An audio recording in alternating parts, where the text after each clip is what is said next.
welcome to Behind the Whites. This is episode 4. I'm Jim Bailey. Alongside me, I've got Chris Sider and I've also got Pete Johnson. Again, no Danny Rowe.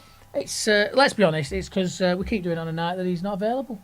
So it's kind of more our fault than his, but hopefully the schedules will link up better and we can get Danny actually on the podcast because we want to get all four of us on. I don't know quite where we'll squeeze him in, but we'll figure something out. Maybe he can stand behind the shuts or something. He can sit on the railing there. Sit on the railing. Do you reckon there's enough space there above that railing? He's not. Well, he's taller than about 4. He could lie on it, I suppose. He could lie on it. Yeah, fair enough. Well, that's that solved. We'll have him lying on it at some point in the future. Well, it won't be next week because, of course, we've got a game on Tuesday, so we'll be recording on Wednesday once again. But we'll get to that later on. Of course, we've got last night's game. Well, it wasn't last night for you, but it was last night for us as we're recording this, as Bolton Wanderers took on Mansfield at the Tough Sheet Community Stadium. 3-1. The Whites were the winners, but it wasn't quite as comfortable as the scoreline might suggest. Wanderers did go behind in the 34th minute with a free header from Boateng. However, second half goals after the away team were reduced to 10 men, with Boateng himself actually receiving the marching orders for 2 bookable offences. Then Wanderers got 3 goals without reply. Charles Adebayo and McAtee getting in on the action as well. Where do we start with this one, boys? It was quite the rollercoaster ride to be watching along here at Bolton FM. It was, and in terms of how the game panned out, I mean, it's not too dissimilar to what we saw with the Blackpool game in many ways, is it? There's a lot of parallels to it. Going behind in a first half where we probably overall, I would say, had the edge, but just lacked the conviction and were forced to pay the price. And, from that perspective, probably deservedly behind. Turned it round second half. Clearly a strong team talk from Ian Evatt. Helped by the red card for Boateng. But ultimately, I think to say that we didn't deserve the win come the end of the 90 minutes would be just untrue, frankly. I think, agendas aside, whatever people may have regarding the manager at this moment in time, that was a game last night that I think over the course of the 90 minutes, I think we thoroughly deserved to win. Yeah, I can't really disagree massively with that because, yes, okay, they were reduced to 10 men, but that's football and you can only play what's in front of you, and from that moment on, we didn't look in any danger whatsoever, and we looked very much like we were the team that was going to win the game, even before we got that equalising goal. What did you make of it, Chris? I don't get why it has to take going a goal down and then the opposition being reduced to 10 men before there's a response being shown. I kind of thought, fair enough, from about the 10th to the 20th, 25th minute, you looked like you were going to see Bolton get the first goal in the match. We went very close, didn't we, on a couple of occasions? Well, Christy Pym had to make a couple of very good saves for Mansfield to keep them on level terms. Kept out Jamie Tete, kept out John McAtee, although McAtee did have the last laugh, as it turns out. Of course, yeah. And then something just seemed to happen where Mansfield got a bit of the ball, were around the penalty area a fair bit. I don't recall Baxter being required to make a save, but it was the fact that they were getting inside the penalty area that made him think we could do something here. Yeah, you could see that belief kind of grow within them, couldn't you? Well, it's a Nigel Clough team. Of course they're going to take advantage whenever they get the first snip of blood. And that's exactly what they did do. It's a good ball in where the defending was to prevent Boateng from getting it in the back of the net. Yeah, absolute free header. He has the freedom of Orich to get that in. Yeah, I mean, and the rest. It's something we were talking about, wasn't it, during half-time on air last night? And, of course, at that time we didn't know how the game was going to pan out in the second 45 and it would all be smiles come the end. Just based on that first half, when we were discussing it after the ref blew his half-time whistle, there's been a lot of talk about basics, and Ian Evatt in some of his press conferences saying we've got to get the basics right. And that, I think, there's never been a clearer kind of indication that at times we've been so far off getting even the basics right so far this season. For me, as a professional footballer, I don't care who your manager is and what instructions you're being given. The basics are the basics, and you should be able to do that if you're being paid to play football. And so I don't know what it is or why there's these switch-off moments, because it's not all the time. There's many times when the ball will go into the box and we'll deal with it as they should. And yes, sometimes someone's going to put in a demon ball, and sometimes you will get a man who's able to get away from his marker. But that Boateng goal last night was just, like Chris said, freedom of Orich. He was in absolute acres of space. And you can't give a player with that kind of talent that kind of laissez-faire kind of opportunity to just have a free header like that and to pick his spot, and then he did, and it was a good header when he met it. He did everything right. As Chris said, it was a great ball in as well. But I think we could have done more to stop the ball coming in. The little transition of play before it, the press just didn't seem. And there was a few times last night, and maybe it's slightly different tactically because of who we were playing, and maybe the press wasn't the best way to go about things. But there were a couple of times when we didn't press, and it was noticeable because we allowed them to advance up the field. And just before that ball comes in, the pass that's played in before it, the player that played the initial pass into the guy that's done that assist, that really nice ball in, but nobody's closed him down. And the closing down only comes once the player that actually crosses the ball gets the ball, but by then it's too little too late because the ball's then been able to be played in. And again, as Chris said, I'm not going to take anything away from the ball in or the header itself, but yeah, the defending was lacking for me on that goal. And yeah, right, it's football, and sometimes these things will happen, players will make mistakes, but we do seem to be falling prey, as I said last week, to a lot of what would appear to be individual errors. And that is something that must have the manager turn his hair out. Yeah, I mean, sorry, Chris, I know you want to jump in. He's not to not mark, Yeah, I know Chris wants to jump in, but just to come back and finish what it was that I was kind of getting at. I think it's a lack of accountability for me, I think, really, in these defensive situations. We talk about not getting the basics right, and you've alluded to it very eloquently there. I agree with what you said. But it's, we saw against Huddersfield, we saw against Stockport, we saw again with the first goal last night, obviously, then we know things got much better in the second half. But there's a real lack of responsibility and accountability. When a goal hits the back of the net, Jones is pointing at Santos is having a go at Jones, Johnson's getting involved. There's nobody owning up and saying that was my man, I've not trapped my runner. I just think fundamentally there's a misunderstanding of who should be doing what in those situations. It's not a case of the players failing to do the basics in some cases. I'm not certainly know what the basics are a lot of the time because something happens, a man, is left untracked in the penalty area, as Boateng was, and I'm not sure they really know who it was who was meant to be following him because they're all pointing at each other saying he was your man. And he has come from midfield. He was playing a deeper role last night, so he has come from midfield, and maybe it isn't something that's massively thought about. Like, if a midfielder does this surge and run into the box, it's X's man, but you'd imagine that somebody in the team wouldn't think, I should have responsibility for a runner from midfield or something like that. And obviously we're not there on the training ground, we don't see the plans. But as soon as he started making that run and you see the ball coming in, you're just like, oh no, there's an opportunity coming here. Sorry, Chris, yeah. To be honest, it was something you'd said when you were watching the stats at half-time, the amount of aerial duels that Bolton have lost out on. 2/3, we'd pretty much bang on 2/3. Well, isn't one of the basics, we'd lost. You don't win the first one, make sure you win the second.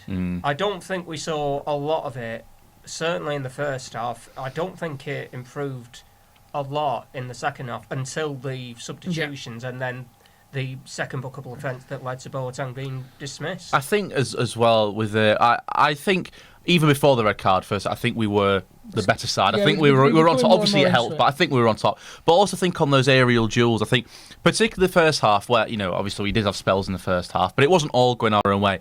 And I think a lot of those aerial duels we lost, a lot of those first balls, second balls that we were losing, it was when it was coming to Anabe with his back to goal. And I think we counted once or twice maybe in the entire first half that he successfully held up the play and helped to develop an attack. When he did that, it tended to be when the ball was played in either, like below waist height, shall we say, played to his feet basically. And when he got the ball into his feet, or when he got the ball at a point where he could control it with the feet and then hold it up, he seemed much more successful than when they were playing the ball in the air to him. And maybe that's because Mansfield are a big physical imposing team at the back. And yeah, Victor's a big strong lad, but if the defenders are bigger and stronger, then it doesn't matter that much if you're a big strong lad. Yeah, you're going to get out muscled regardless. So maybe it was, maybe that was an element in it. But I felt he did hold it up quite well when the ball was played into feet. But when it was up to his head, he didn't seem to win a right lot. Swamped, wasn't he? But I mean, in the second half, because when all the changes were made and Collins got brought off for Charles, and I think we made 4 subs in one go, didn't he? Ever? And right. Adebayo was one of the players that stayed out, and that clearly was not a popular decision, and we certainly questioned that decision too. I thought he'd have gone with Charles and Collins. I think when you looked at how that second half unfolded, and obviously he got his goal as well, which I think he probably deserved based on second half performance. Because I think once the situation changed. I think, obviously, as we say, red card helped, but I think we were well on our way towards this anyway. We'd taken control of the game second half.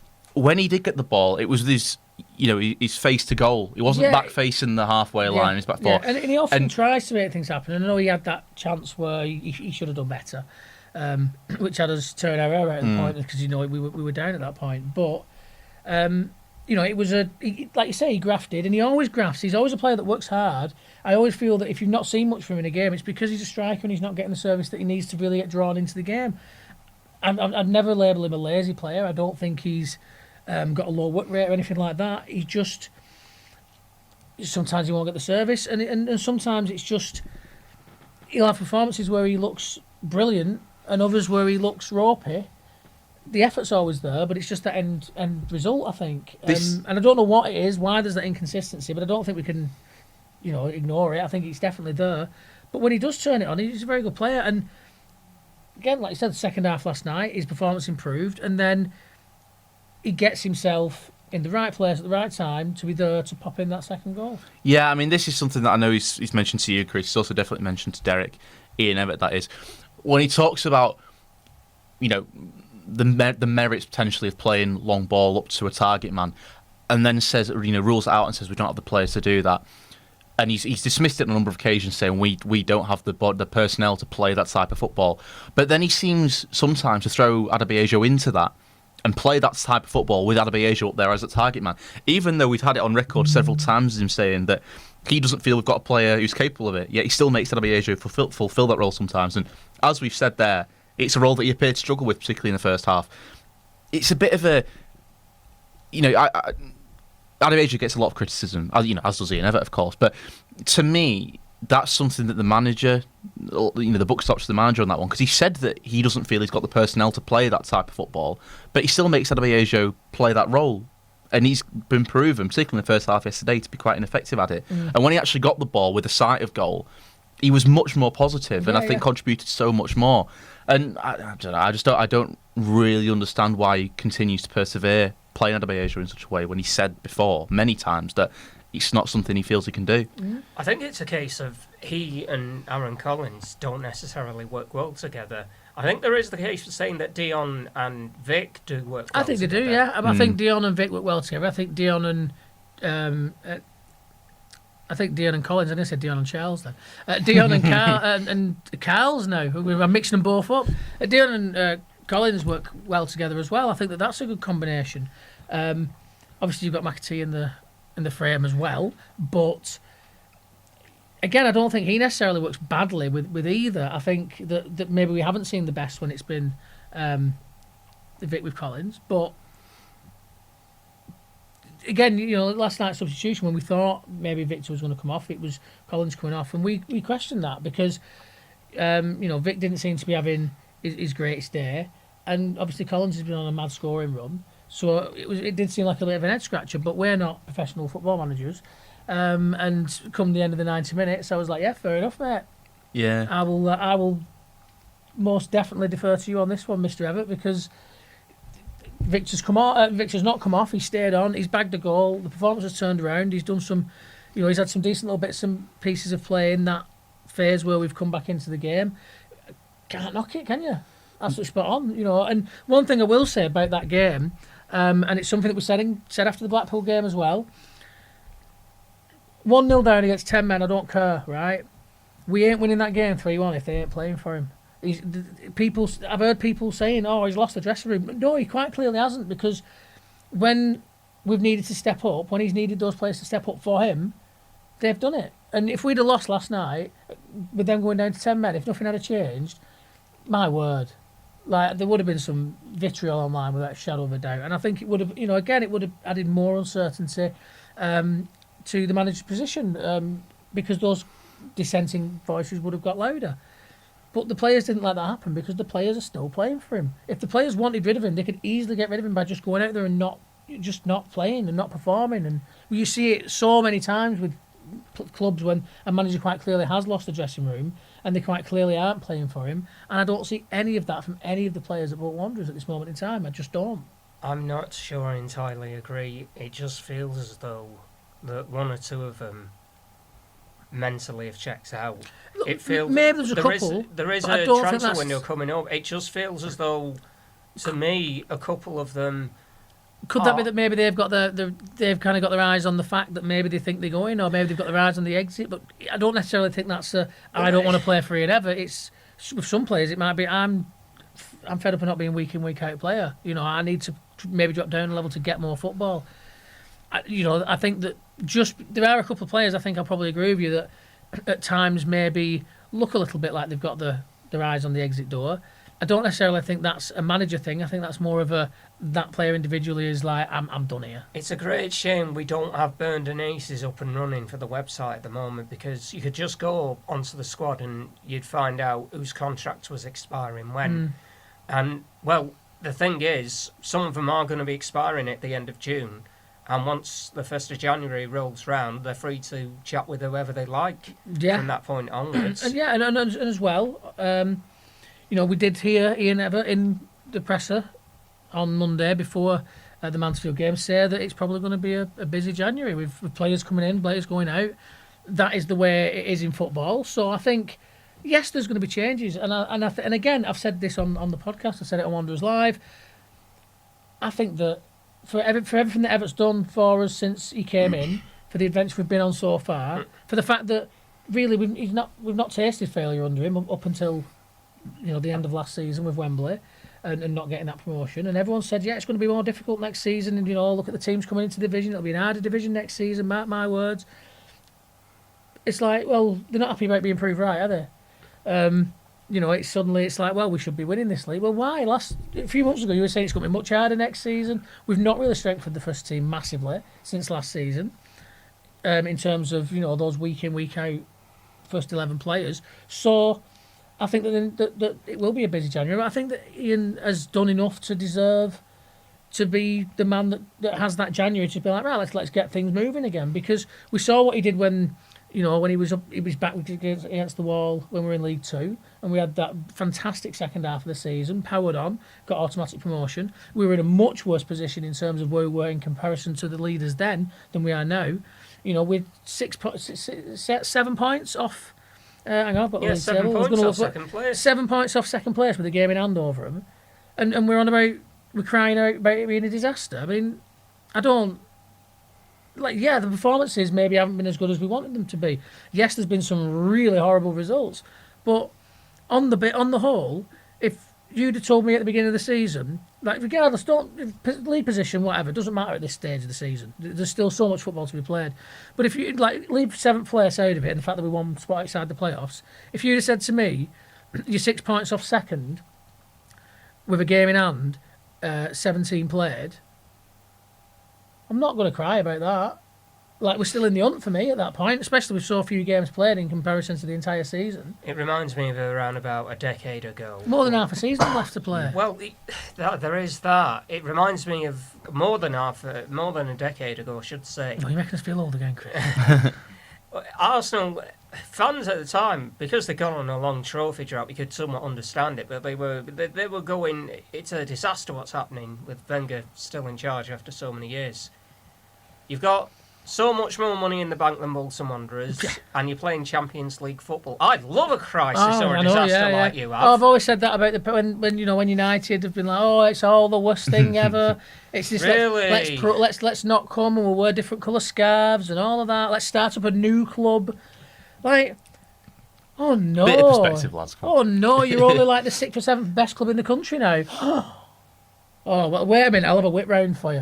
Come on. World's tiniest violin coming out here. Exactly, there's so many clubs in so many worse positions than those top Premier League clubs. And I get it. It's all relative, it's football. It's what you strive for the best for your club. And yes, football fans, we are an entitled bunch. And when our club has been at a level for a certain amount of time, we feel like the club deserves to be at that level. So when you're winning things for a decade or 2 decades almost, pretty much season in, season out, yeah, you get used to it and that's what you want. And I think that there's an element of that with some of the Wanderers fans in terms of, we've seen us in Europe, we've seen us have these mad adventures, Bayern Munich, beating United at Old Trafford 2 seasons on the bounce, and now we're playing Mansfield and scraping through almost with a sending off and 3-1, but the atmosphere around the club is like, oh, And I understand why when you've seen those big things, you're like, well, that's what I want. But you've also got to have a little bit of realism and look at it and think that, we are Bolton Wanderers. We have to cut our cloth accordingly. All of that we achieved was built on money that didn't exist because it was all tied into staying in the Premier League. And when the season came where that didn't happen, it came down like a house of cards, and we nearly lost the club as a result. Granted, an owner down the line, and it's the rebuild from that. And yet, we don't want to be in League One. We want the club to be as high as possible. I'd love us to be back in the Premier League and back in Europe, and have people like those little murmurings of like, oh my God, Bolton could qualify for the Champions League. Of course I want all that again, but I don't think I deserve it because we're Bolton Wanderers and we should be a big club. It's about what the ownership of the club does. It's about the players on the pitch do. It's about everything behind those doors of what goes on in the football club. And as much as the fans are the life of the club, and I don't work for Bolton Wanderers, I'm a fan of this football club, and we are the lifeblood of the club. And yes, we matter, and every single opinion of every single fan matters. But again, as we say, a little bit of perspective and a little bit of it isn't going to be instant. It is going to take a little bit of time to get right. It is going to be a long journey to get back up to anywhere near where we used to be. We should have gone up last season. I fully accept that, but I don't think that it's a disaster that people are writing it off to be. When I look at that league table and think 6 points off second, or 7 points off second with a game in hand. If we win that game in hand, we've got 4 points off Wrexham. And okay, you can look at it and say, Birmingham, they've got games in hand over the teams above them, so they could go up in the. But we're still in and around that mix without a shadow of a doubt. We're level on points with Reading, the bottom team in the playoffs. Realistically, you look at the teams that came up and came down, are in this division. Did anyone really think that we were going to run away with it? Did anyone really think that we were going to absolutely didn't think so. Just canter away into automatic promotion? At the start of this season, I thought, with Birmingham and Wrexham on their own in this division, with the money they've got, we could be fighting for playoff positions straight off the bat. Just because of the money that those two clubs have got available to them. It hasn't yet worked out that way, but would it surprise me if Birmingham just stormed off of it in the second half of the season? Not in the slightest. And then suddenly everyone else is playing for one position because Birmingham have bought the way up the division with ridiculous spending. Then you've got Wrexham, and all right, they've not spent as ridiculously, but there's a lot of money being put into Wrexham, a lot more money over recent years than has gone into Bolton Wanderers in terms of players, playing staff, wages, coaches, because they've got Hollywood behind them. It is what it is, and I don't think we're in just a horrible position at this moment in time. No, I think the difference, I would say, when we look at last season is, the feeling maybe that we were still going places last season, and we're still improving on previous seasons, and that momentum clearly has stalled this season. I think that's, it feels like we were receding. It's a frustration. Don't get me wrong, I completely understand that frustration and why people are getting wound up. I just think it's jumping the gun a little bit. I think it's it's throwing the baby out with the bathwater. Yeah, I mean, what I would say is that last season, we were winning the games that you would expect us to win against the lower ranks, against the sides lower in the table.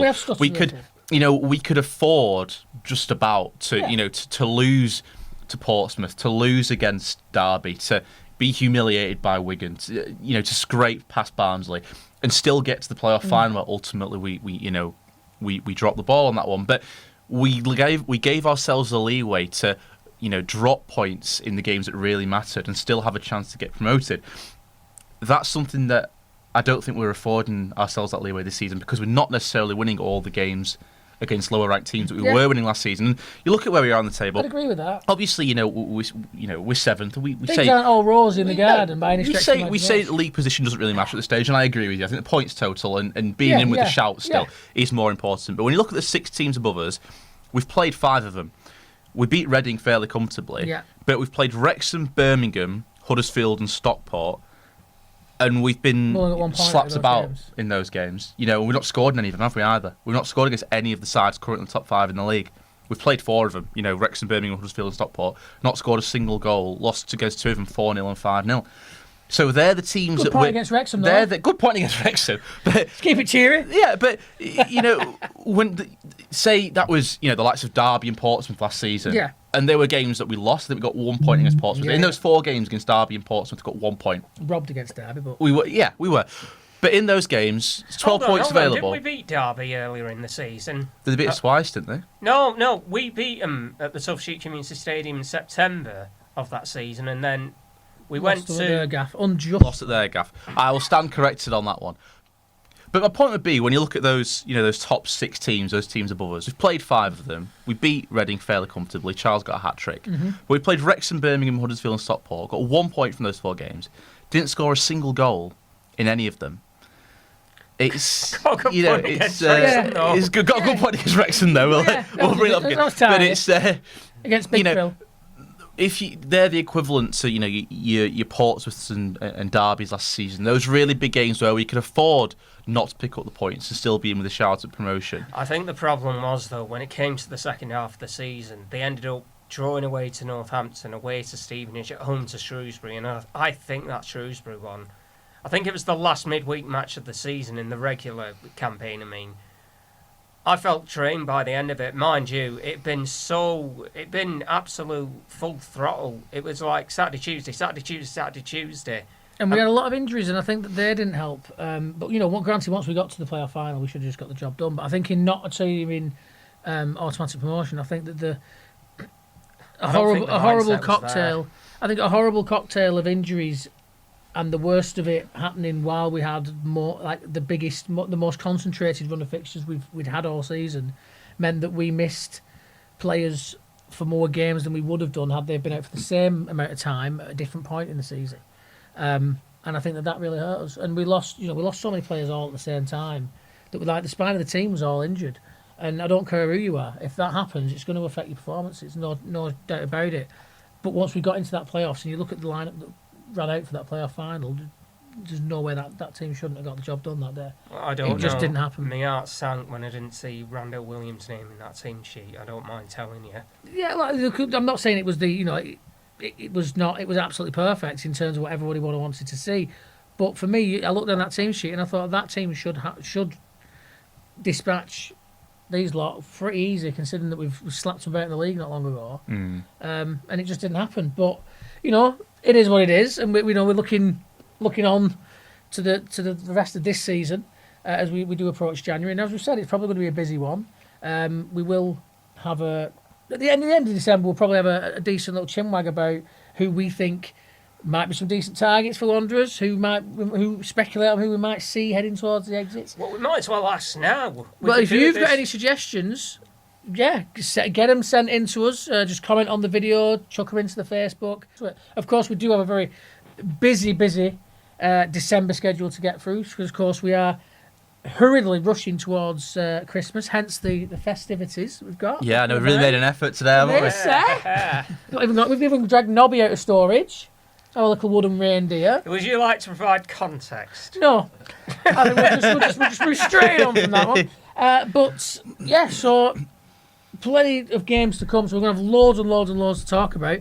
This time around, I mean, beyond the game that we saw last night, beyond Tuesday's game against Mansfield, not an awful lot to talk about, because we would normally at this point kind of segue into the women's team, wouldn't we? But of course, the festive family fun day that we were very much looking forward to attending, unfortunately, was put paid to, as many local games were. In fact, games at many levels of the English pyramid.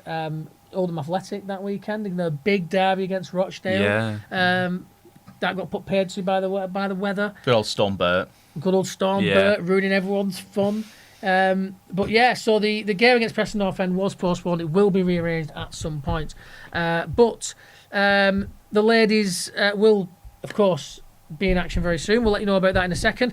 No game for us, but of course the Willoughby games played elsewhere in the division. So just having a quick look at the league table, and when I've done this screenshot of the league table, I have cropped off the name of the division. So if somebody would have that to hand... The North West Women's Regional League. There you go. We are no longer top of the league. What? Guys. I know. We're no longer top of the league. Penrith AFC ladies have taken that top spot temporarily. However, I say temporarily because they've got 30 points from 12 games. Bolton Wanderers, well, we've got 27 points from 9 games. So we've got 3 games in hand over the league leaders. However, of course, Accrington Stanley, they've got games in hand as well. They've got 2 games in hand on us. this just shows that when you're going down the levels of the pyramid, weather and such what can play quite the role in the facilities and getting the games on and things like that. And that's why we've got a league at the moment that does look a little bit like what we're looking at. Accrington have only played 7. Penrith have played 12. It looks like it's Preston going to be a 8. league where we're not really going to know where everybody really stands until the end of the season. Yeah. Because everybody's played such a wildly different number of games. Except we're going to be top because we won't have lost a game all season. In fact, we're going to win all of our games like we have done thus far. I tell you what, that's going to be the next talking point, I think, under Bolton Wanderers, to Bolton Wanderers ladies, when they play against Accrington Stanley on, I believe, the 15th of December. Yes. The two teams still with a 100% record. Obviously, we've played 2 games more than them. It depends on what happens after this weekend, because Bolton women do go to Atherton, Laburnum Rovers ladies. Yes, they do, who are currently 6th in the division. Played 9, won 5, drawn none, lost 4. So they're a do-or-die team. They don't draw games. They'll either win or they're losing. That's it. Yeah. They don't do draws, and hopefully that stat won't change, and they'll just have another one to add to the losses column, because we would very much like to be beating them. A local derby, of course, added to by the fact that we play at the other team in Atherton's ground, of course, Atherton Coles, and it's a short trip from the Dreams to Reality Stadium over to the Safegas UK Stadium, or Crilly Park, as it is more traditionally known. 2 p.m. kick-off. Is that Sunday? It is Sunday, and as far as I'm aware, I think it's the case for all of Atherton and our ladies' games. It's free entry. Lovely stuff. So there you can get down and watch that for free. We've got the do, haven't we? If we're not too rough, then maybe maybe because I really want to get down and see the ladies play. Because we talk about them and we've had Miles on, and I'm really impressed with the project so far, and I'm really excited about where they can take it. So I really want to get down and see some of the games from the ladies, without a shadow of a doubt. But so check that out, a local derby. Are we home or away against Accrington? That's an away one as well. Incidentally, the first Will one... that be a Sunday? Yeah, that's a Sunday as well. We might have sorted something out for that, After the Wigan, day after the Wigan game. Away game, day after the Wigan game. Well, hopefully we'll be on a high. Yes. From battering Wigan as we are so due. Oh, I don't think I can hack it. If we lose 4-1 again, or 4-0, sorry, I'll not be going to that game. I'll never watch a game of football again in my life. I'm not going to hold myself to that, because it might happen. You never know. But touch wood. Just something to consider. The first away game of 2025, the scheduled one anyway, is Workington Town. Just for consideration.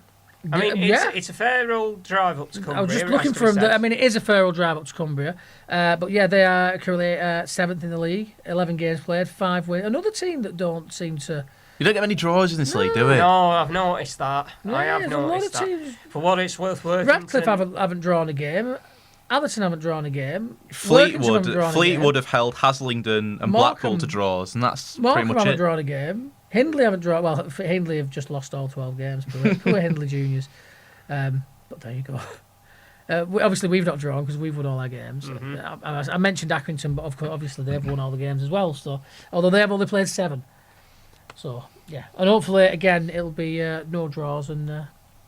one in the loss column finally for Accrington when we do play them. So, yeah, best luck to the women in the game at Crilly Park at the weekend, and hopefully we'll have a game to talk about this time next week when we're here recording, because it won't be called off. Here's hoping. Yeah, there you go. Another little bit of news though for the women. A new signing, which is. Floor rugby. Yes, floor rugby. It was on the tip of your tongue, It was on the tip of my notes.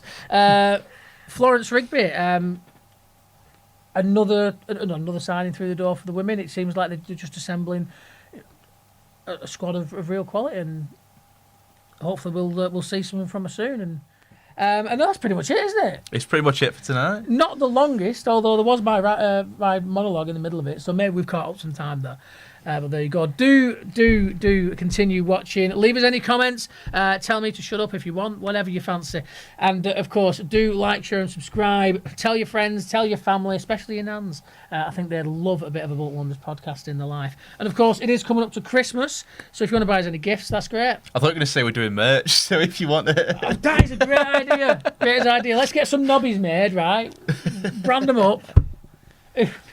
Who wants a nobby? They're great. Look at that guy. Great, isn't he? Well, there you go. Yeah, like, share, and subscribe. Thank you very much for watching, and as always, get behind the whites.